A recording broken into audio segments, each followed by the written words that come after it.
안녕하세요. 현견입니다. 오늘은 삼국유사 속 재미있는 인문학 이야기로 찾아왔습니다. 삼국유사에는 다양한 설화와 역사적 사건들이 기록되어 있죠. 삼국유사는 다양한 분야에서 가치가 매우 높은 우리 민족의 자산이라고 할 수 있습니다. 삼국유사에 담겨있는 신화와 설화, 역사적 사건, 그리고 신이한 이적 등등의 이런 이야기들을 통해서 오랜 시간이 흐른 지금에도 당시의 사회상과 고대인들의 인식을 이해하는 것이 가능했다고 할 수 있겠죠. 삼국유사는 우리 역사의 시작점을 고조선으로 상정할 수 있도록 기여하였고, 역사서로서 불교 문화를 연구하는 연구서, 정치적 사건을 연구하는 것, 그리고 민속을 연구하고 고전 문학 등의 보고 등으로 삼국유사의 가치는 상상 그 이상이랍니다. 마치 서양에 호메로스의 일리아드와 오디세이아가 있다면 우리에게는 삼국유사가 있는 셈이죠. 삼국유사의 저자는 여러분도 잘 알다시피 이련 스님이시죠. 당시는 고려가 몽골의 간접 지배기에 들어간 시기라서 이련 스님은 고려의 백성들에게 민족의식을 고취시키고자 삼국유사를 편찬하셨을 거라고 학자들은 평가하고 있답니다. 자, 그럼 오늘 소개할 첫 번째 이야기는 호랑이 이야기입니다. 여러분도 잘 아시는 김현가모라는 설화이죠. 김현이라는 사람이 호랑이를 감동시키다 라는 뜻이죠.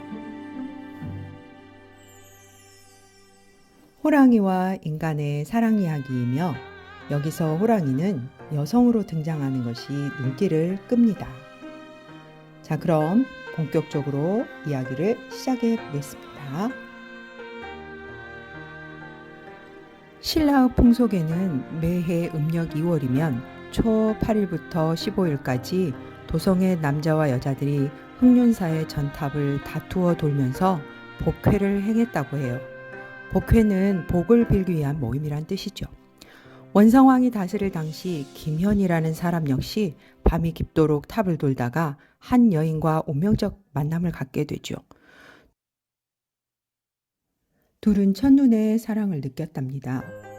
급기야 김현은 여인의 집에까지 따라가게 되었죠.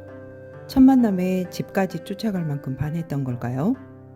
그러나 그 여인은 호랑이 처녀였고 그 집에서 갑자기 맞닥뜨린 것은 호랑이 처녀의 새 오빠들이었죠.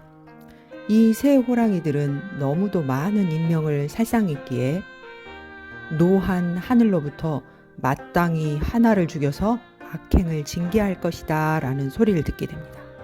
새 호랑이는 두려움에 벌벌 떨지요.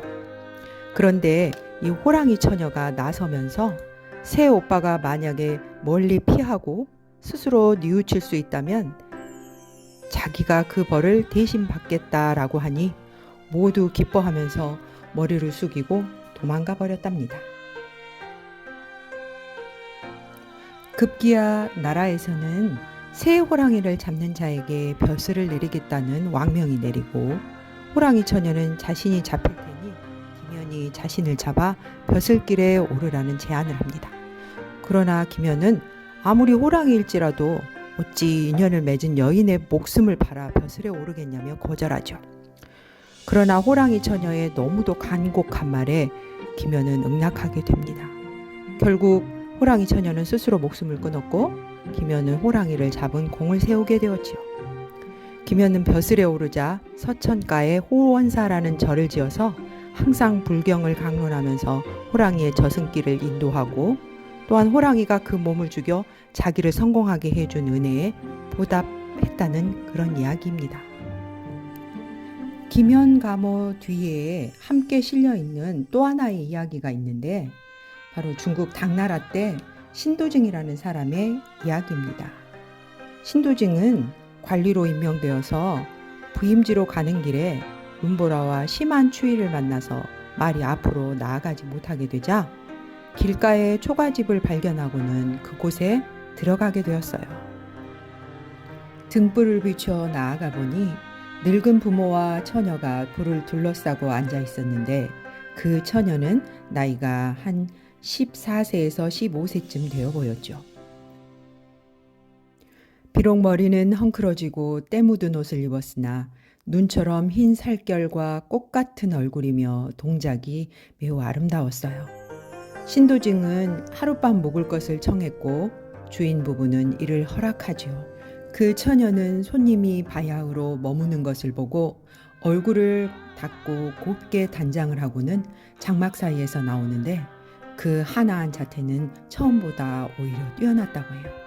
이를 본 신도징은 한눈에 반해서 이 처녀와의 인연을 맺고 싶었답니다. 신도징은 그 처녀의 아버지에게 혼인하기를 정하였고 그 아버지는 이를 허락하였지요. 신도징은 마침내 사위의 예를 행하였고 타고 온 말에 이 처녀를 태우고 부임지로 향했답니다. 두 사람은 그곳에서 부부로 행복하게 잘 살았지요. 아들, 딸을 낳고 서로 아끼면서 말이죠. 신도징은 변함없이 아내를 사랑했어요. 그 마음은 아내에게 지어준 시를 보면 더욱 잘 알 수 있었지요. 그러나 이렇듯 남편이 알뜰히 사랑을 주고 있음에도 그 아내의 마음은 어쩐지 우울해 보였어요. 남편에게 준 답시를 보면 그 마음을 살짝 엿볼 수가 있죠. 바야흐로 신도징이 부임지에서 다시 본가로 돌아가야 할 때가 되자 아내는 자신의 친정에 잠시라도 들려보길 원했고 그곳을 찾은 아내는 이미 친정 부모님의 자취가 다 사라져버린 것을 확인하고는 너무도 사무치는 그리움에 서러워서 하루 종일을 울었답니다. 그러다 문득 집 모퉁이에 호랑이 가죽 한 장을 보고는 크게 웃으면서 이 물건이 아직 있는 것을 몰랐네 하는 거였어요. 그리고는 그 가죽을 뒤집어 쓰더니 호랑이로 변하여서 으르렁거리면서 핥히고 문을 박차고 나가버렸답니다.